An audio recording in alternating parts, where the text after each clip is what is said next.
Alam mo ba na hindi lang manok o karning baboy ang pwede mong gawing Bicol Express?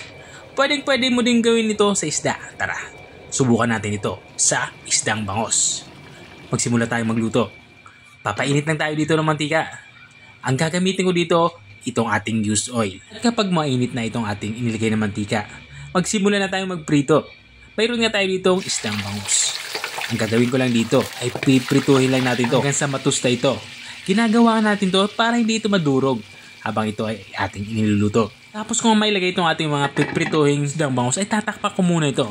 Ginagawa nga natin yan para hindi tayo matamaan ng mga tumitil na masik na mantika. Matapos nga ng ilang minuto ay natusta na nga ito. Ito yung gusto natin mangyari dito. Kaya naman kumuha na nga ako ng malinis na lagayan at isa-isa ko nang inilipat itong ating mga napritong bangos. Dito naman tayo sa pangalawang batch. Kasi ko nga ito sa dalawang batch dahil medyo madami yung ating piprituhing bangos. Katulad din ng naunang batch ay ganun din yung ating gagawin. Itutusta din natin ito. At kapag ganito na itsura niya, ay hanguin din natin ito. At kung nanonood ka pa rin hanggang dito sa parte ng aking video, big sabihin ay interesado ka sa aking niluluto.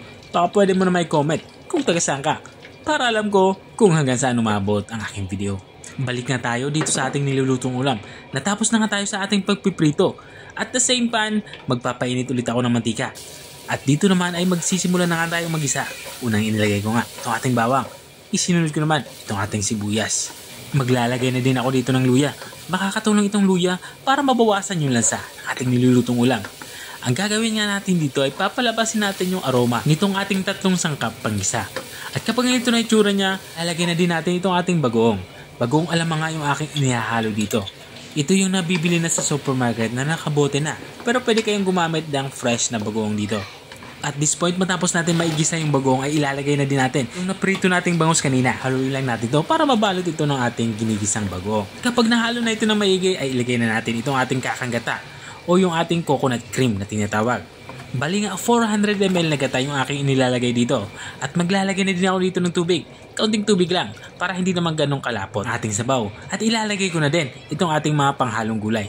Mayroon nga tayo ditong gulay na sigarilyas. At kapag Bicol Express yung iniluluto, hindi mawawala talaga yung sili. Kaya lalagyan ko na ito ng siling green.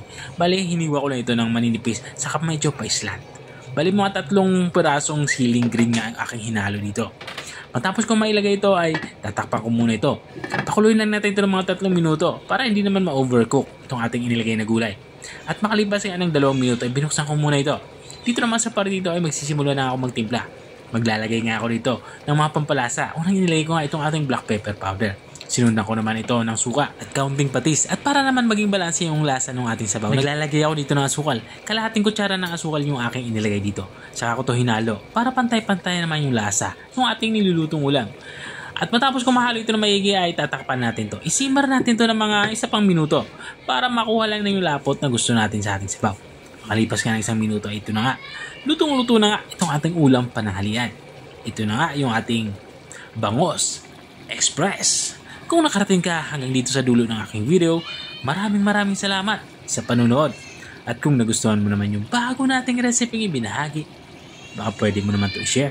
O siya, hanggang dito na lang ako. Kita-kita ulit sa mga susunod yung mga videos. Paalam! Bye-bye!